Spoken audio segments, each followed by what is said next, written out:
Hi. Tonight we're going to talk about how wisdom is built in.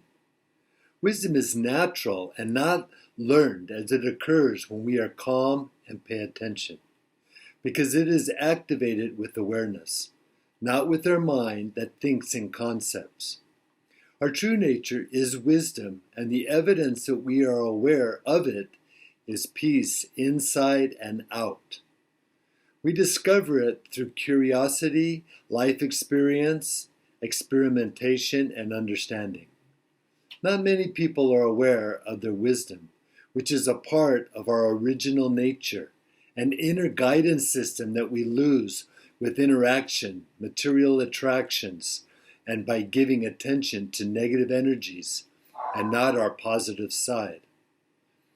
Taking away wisdom results in our making bad decisions and suffering, because we lose the peaceful state of mind of just being blissful. Wisdom is being wise with insight, perception, discernment, and is sometimes just called common sense. Life is an individual voyage, flowing through many excursions and passages. That is why it is important to be able to listen to our inner guidance, because it knows the way. Ram Dass said, "Everything in our life is there as a vehicle for your transformation. Use it." The Bible says, "He who walks with the wise grows wise." Proverbs 13:20. Rabindranath Tagore said, "Clouds come floating into my life, no longer to carry rain or usher storms, but to add color to my sunset."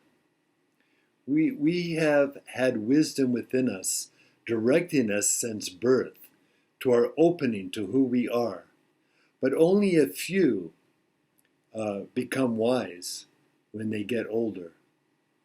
Our body and brain are composed of a physical medium, so they are inclined and subject to modifications and change.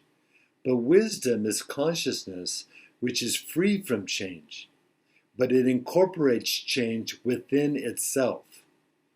The ocean of pure consciousness does not change, but it contains and accommodates waves and currents that are constantly changing. Wisdom is when we, who act like separate minds and bodies, realize that we are one with the ocean, so we are the ocean of pure consciousness. Wisdom is being conscious where all things and pieces of our life come together, and we understand why we had to go through different experiences. Our mind is like the water in the ocean, because when it is distressed and troubled, we can't see because of our thoughts. But when calmed, everything becomes clear. That is wisdom. It is insight where we see what is right action and what is wrong action, so we don't regret them later, and we learn from wrong action. An African proverb says, "For the beauty of the rose, we also water the thorns." Lao Tzu said, "At the center of your being, you have the answer. You know who you are, and you know what you want." The Dalai Lama says, "The only temples that matter can be found within yourself." We need to listen to our wisdom, because most people are distracted by the noise of the waves.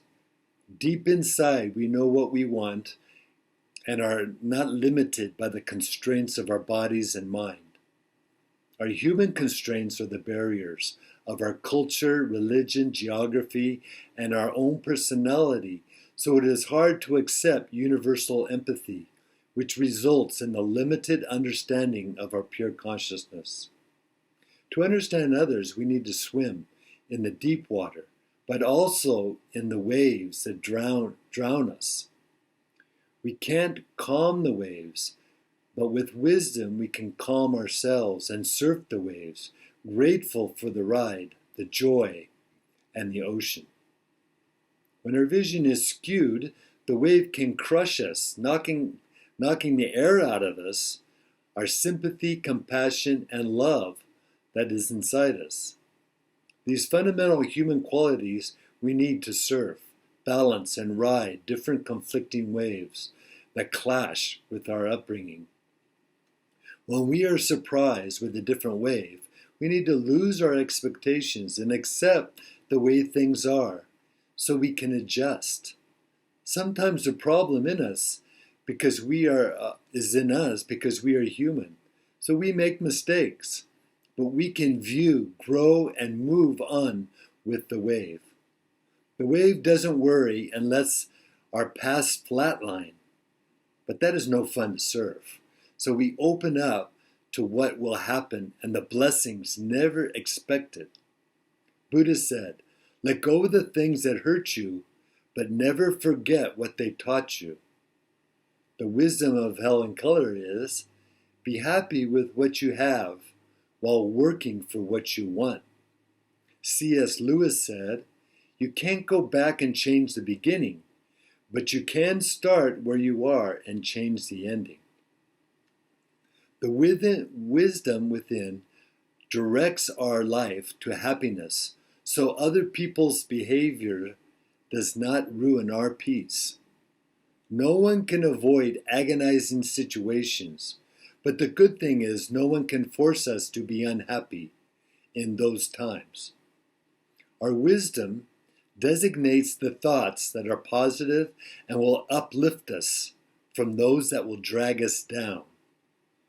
That is why wisdom directs and inspires us to do good things in tough times, to uplift us. People all over are seeking peace and happiness, but they are looking externally and not internally, so don't find it. Wisdom points to and develops optimism, patience, tolerance, and humility, which is the power behind discernment. Discernment shows us peace and happiness because it shows us the difference between gold and gold-plated. As things happen, wisdom shows us what is good or bad. And this way, wisdom helps us tap our instinctive powers that keep us alert and unharmed and discreet so we can activate our unlimited potential and free ourselves from limited beliefs. Stefan Covey says, "Wisdom is your perspective on life and your sense of balance, your understanding of how the various parts and principles apply and relate to each other." The Bible says, "Happy is the person who finds wisdom and the person who gains understanding." Proverbs 3:13. Wisdom is not a person, and a wise person is not good or bad. A wise person is just aware or just awareness. Our mind can't become or achieve wisdom because the mind is limited, and that is okay.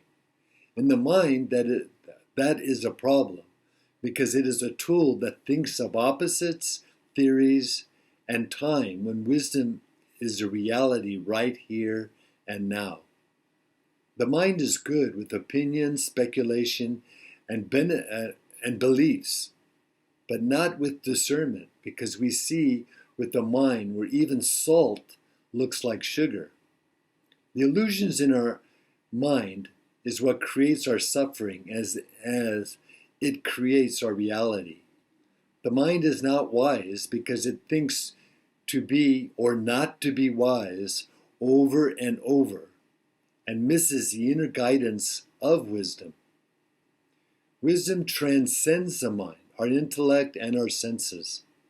That is why we see intellectuals who are smart, but they are not wise.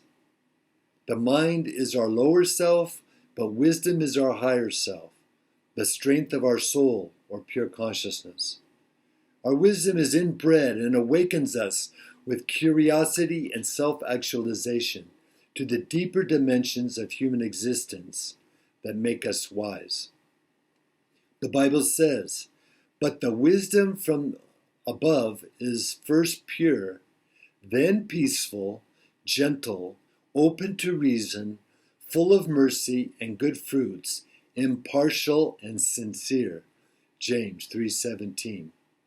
A Guinean proverb says, knowledge without wisdom is like water in the sand. Thank you.